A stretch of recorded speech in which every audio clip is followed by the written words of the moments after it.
Sirdaryolik sobiq zam hokim qamaldi. Xovos tumani hokimining qishloq va suv xo'jaligi masalalari bo'yicha sobiq o'rinbosari jinoiy jazoga tortildi.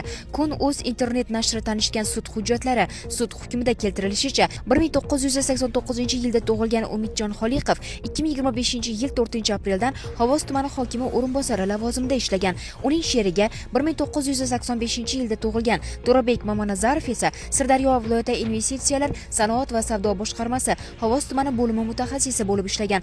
Umidjon Xoliqov va To'rabek Mamanazarov til biriktirib noqonuniy boylik orttirishni maqsad qilgan. Ular 2025-yil iyun oyida hududdagi fermer xo'jaligi rahbaridan 452 gektar yer maydonini kelgusi yil sholi yetishtirish taqsimotiga kiritish, taqsimotsiz sholi yetishtirish holatlarini hamda davlat xavfsizlik xizmati tomonidan o'tkazilayotgan tekshirishni ijobiy hal qilib berish evaziga $10 ming olgan.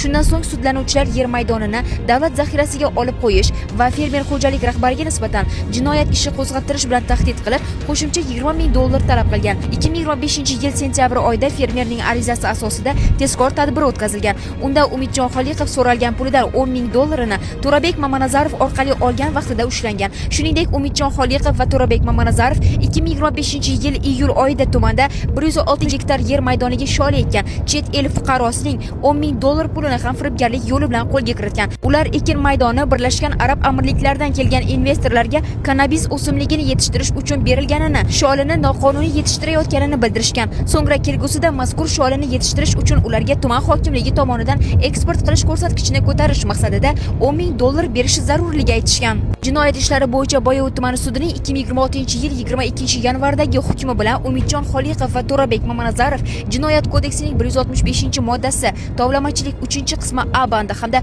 168-moddasi firibgarlik 3-qismi A bandi bilan aybli deb topilgan. Ularning har ikkisiga 10 yil 1 oy muddatga ozodlikdan mahrum qilish jazosi tayinlangan. Shuningdek, ular 1,5 yildan hokimiyat tizimida mansabdorlik va moddiy javobgarlik lavozimlarida ishlash huquqidan mahrum qilingan. Sudlanuvchilardan solidar tartibda jabrlanuvchilar foydasiga 121 million so'mdan undirish belgilangan. Apellyatsiya sudining 2026-yil 2-apreldagi ajrimi bilan dastlabki sud hukmi o'zgartirilgan.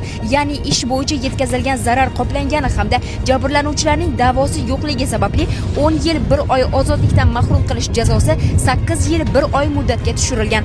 Avvalroq Umidjon Xoliqov tezkor tadbirda qo'lga olingani xabar qilingan edi. Sirdaryoga oid muhim xabar va yangiliklarni Sirdaryo sadosida kuzatib boring.